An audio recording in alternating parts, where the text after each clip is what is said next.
Chapter 3, The Shadow on the Waters, by Arthur Conan Doyle. It was not very long before Cousin Etty was Queen of West Inch, and we all her devoted subjects from my father down. She had money and to spare, though none of us knew how much. When my mother said that 4 shillings the week would cover all that she would cost, she fixed on 7 shillings and 6pence of her own free will. The south room, which was the sunniest and had the honeysuckle round the window, was for her, and it was a marvel to see the things that she brought from Berwick to put into it. Twice a week she would drive over, and the cart would not do for her, for she hired a gig from Angus Whitehead, whose farm lay over the hill. And it was seldom that she went without bringing something back for one or other of us. It was a wooden pipe for my father, or a Shetland plaid for my mother, or a book for me, or a brass collar for Rob the collie. There was never a woman more free-handed. But the best thing that she gave us was just her own presence. To me, it changed the whole countryside, and the sun was brighter, and the braes greener, and the air sweeter from the day she came. Our lives were common no longer now that we spent them with such a one as she, and the old dull grey house was another place in my eyes since she had set her foot across the doormat. It was not her face, though that was winsome enough, nor her form, though I never saw the lass that could match her. But it was her spirit, her queer mocking ways, her fresh new fashion of talk, her proud whisk of the dress and toss of the head, which made one feel like the ground beneath her feet, and then the quick challenge in her eye, and the kindly word that brought one up to her level again. But never quite to her level either. To me, she was always something above and beyond. I might brace myself and blame myself, and do what I would, but still I could not feel that the same blood ran in our veins, and that she was but a country lassie, as I was a country lad. The more I loved her, the more frightened I was at her, and she could see the fright long before she knew the love. I was uneasy to be away from her, and yet when I was with her, I was in a shiver all the time for fear my stumbling talk might weary her or give her offense. Had I known more of the ways of women, I might have taken less pains. "You're a deal changed from what you used to be, Jack," said she, looking at me sideways from under her dark lashes. "You said not when first we met," says I. "Ah, I was speaking of your looks then, and of your ways now. You used to be so rough to me, and so masterful, and would have your own way, like the little man that you were. I can see you now with your touzled brown hair and your mischievous eyes, and now you are so gentle and quiet and soft-spoken." "One learns to behave," says I. "Ah, but Jack, I liked you so much better as you were." Well, when she said that I fairly stared at her, for I had thought that she could never have quite forgiven me for the way I used to carry on. That anyone out of a daft house could have liked it was clean beyond my understanding. I thought of how, when she was reading by the door, I would go up on the moor with a hazel switch and fix little clay balls at the end of it, and sling them at her until I made her cry. And then I thought of how I caught an eel in the Cormier burn and chivied her about with it, until she ran screaming under my mother's apron half mad with fright, and my father gave me one on the ear hole with the porridge stick, which knocked me and my eel under the kitchen dresser, and these were the things that she missed. Well, she must miss them, for my hand would wither before I could do them now. But for the first time I began to understand the queerness that lies in a woman, and that a man must not reason about one, but just watch and try to learn. We found our level after a time, when she saw that she had just to do what she liked and how she liked, and that I was as much at her beck and call as old Rob was at mine. You'll think I was a fool to have had my head so turned, and maybe I was. But then you must think how little I was used to women, and how much we were thrown together. Besides, she was a woman in a million, and I can tell you that it was a strong head that would not be turned by her. Why, there was Major Elliot, a man that had buried 3 wives, and had 12 pitched battles to his name. Etty could have turned him round her finger like a damp rag she only knew from the boarding school. I met him hobbling from West Inch the first time after she came, with pink in his cheeks and a shine in his eye that took 10 years from him. He was cocking up his grey mustaches at either end and curling them into his eyes, and strutting out with his sound leg as proud as a piper. What she had said to him the Lord knows, but it was like old wine in his veins. "I've been up to see you, laddie," said he, "but I must home again now. My visit has not been wasted, however, as I had an opportunity of seeing La Belle Cussin, a most charming and engaging young lady, laddie." He had a formal stiff way of talking, and was fond of jerking in a bit of the French, for he had picked some up in the peninsula. He would have gone on talking of Cousin Etty, but I saw the corner of a newspaper thrusting out of his pocket, and I knew that he had come over, as was his way, to give me some news, for we heard little enough at West Inch. "What is fresh, Major?" I asked. He pulled the paper out with a flourish. "The Allies have won a great battle, my lad," says he. "I don't think Nap can stand up long against this. The Saxons have thrown him over, and he's been badly beat at Leipzig. Wellington is past the Pyrenees, and Graham's folk will be at Bayonne before long." I chucked up my hat. "Then the war will come to an end at last," I cried. "Aye, and time too," said he, shaking his head gravely. "It's been a bloody business, but it is hardly worth while for me to say now what was in my mind about you." "What was that?" "Well, laddie, you are doing no good here, and now that my knee is getting more limber, I was hoping that I might get on active service again. I wondered whether maybe you might like to do a little soldiering under me." My heart jumped at the thought. I cried. "But it'll be clear 6 months before I'll be fit to pass aboard, and it's long odds that Boney will be under lock and key before that." "And there's my mother," said I. "I doubt she'd never let me go." "Ah, well, she'll never be asked to now," he answered, and hobbled on upon his way. I sat down among the heather with my chin on my hand, turning the thing over in my mind, and watching him in his old brown clothes, with the end of a grey plaid flapping over his shoulder, as he picked his way up the swell of the hill. It was a poor life this, at West Inch, waiting to fill my father's shoes with the same heath and the same burn and the same sheep and the same grey house for ever before me. But over there, over the blue sea, ah, there was a life fit for a man. There was the Major, a man past his prime, wounded and spent, and yet planning to get to work again, whilst I, with all the strength of my youth, was wasting it upon these hillsides.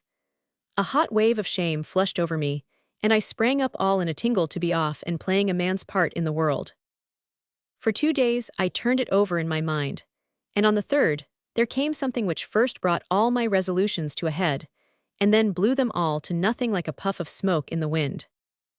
I had strolled out in the afternoon with Cousin Eddie and Rob, until we found ourselves upon the brow of the slope, which dips away down to the beach. It was late in the fall and the links were all bronzed and faded, but the sun still shone warmly, and a south breeze came in little hot pants, rippling the broad blue sea with white curling lines.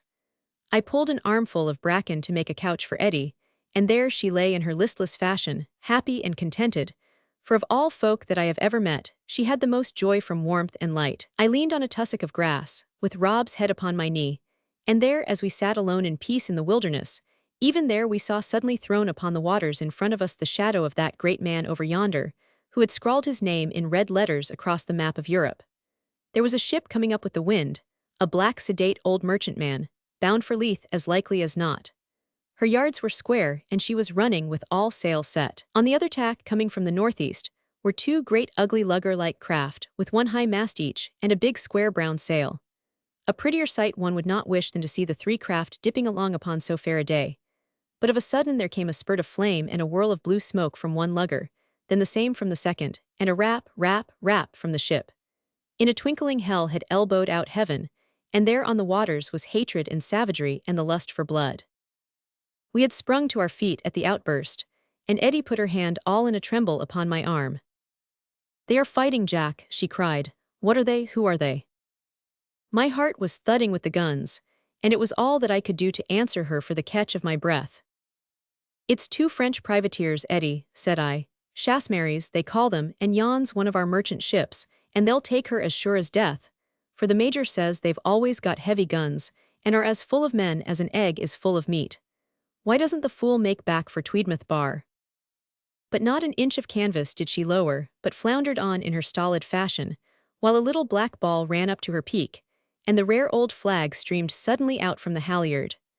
Then again came the rap, rap, rap of her little guns, and the boom, boom of the big carronades in the bows of the lugger. An instant later the 3 ships met, and the merchantman staggered on like a stag with 2 wolves hanging to its haunches. The 3 became but a dark blur amid the smoke, with the top spars thrusting out in a bristle, and from the heart of that cloud came the quick red flashes of flame, and such a devil's racket of big guns and small, cheering and screaming, as was to din in my head for many a week. For a stricken hour the hell cloud moved slowly across the face of the water, and still with our hearts in our mouths we watched the flap of the flag, straining to see if it were yet there. And then suddenly, the ship, as proud and black and high as ever, shot on upon her way. And as the smoke cleared, we saw one of the luggers squattering like a broken winged duck upon the water, and the other working hard to get the crew from her before she sank. For all that hour I had lived for nothing but the fight. My cap had been whisked away by the wind, but I had never given it a thought. Now with my heart full I turned upon my cousin Eddie, and the sight of her took me back 6 years. There was the vacant staring eye and the parted lips, just as I had seen them in her girlhood, and her little hands were clenched until the knuckles gleamed like ivory. "Ah, that captain," said she, talking to the heath and the wind bushes. "There's a man so strong, so resolute. What woman would not be proud of a man like that?" "Aye, he did well," I cried with enthusiasm. She looked at me, as if she had forgotten my existence. "I would give a year of my life to meet such a man," said she. "But that is what living in the country means. One never sees anybody but just those who are fit for nothing better." I do not know that she meant to hurt me, though she was never very backward at that. But whatever her intention, her words seemed to strike straight upon a naked nerve. "Very well, Cousin Eddie," I said, trying to speak calmly, "that puts the cap on it. I'll take the bounty in barrack tonight." "What, Jack, you be a soldier?" "Yes, if you think that every man that bides in the country must be a coward." "Oh, you'd look so handsome in a red coat, Jack, and it improves you vastly when you are in a temper. I wish your eyes would always flash like that, for it looks so nice and manly. But I am sure that you are joking about the soldiering." "I'll let you see if I am joking." Then and there, I set off running over the moor, until I burst into the kitchen, where my mother and father were sitting on either side of the ingle. "Mother," I cried, "I'm off for a soldier." Had I said I was off for a burglar, they could not have looked worse over it, for in those days among the decent canny country folks, it was mostly the black sheep that were herded by the sergeant. But my word, those same black sheep did their country some rare service too. My mother put up her mittens to her eyes, and my father looked as black as a peat hole. "Hoots, Jock, you're daft," says he. "Daft or no, I'm going." "Then you'll have no blessing from me." "Then I'll go without." At this my mother gives a screech and throws her arms about my neck. I saw her hand, all hard and worn and knuckly with the work she had done for my upbringing, and it pleaded with me as words could not have done. My heart was soft for her, but my will was as hard as a flint edge. I put her back in her chair with a kiss, and then ran to my room to pack my bundle. It was already growing dark, and I had a long walk before me, so I thrust a few things together and hastened out. As I came through the side door, someone touched my shoulder, and there was Eddie in the gloaming. "Silly boy," said she, "you are not really going." "Am I not? You'll see." "But your father does not wish it, nor your mother." "I know that." "Then why go?" "You ought to know." "Why then?" "Because you make me." "I don't want you to go, Jack." "You said it, you said that the folk in the country were fit for nothing better. You always speak like that. You think no more of me than of those dews in the cot. You think I am nobody at all. I'll show you different."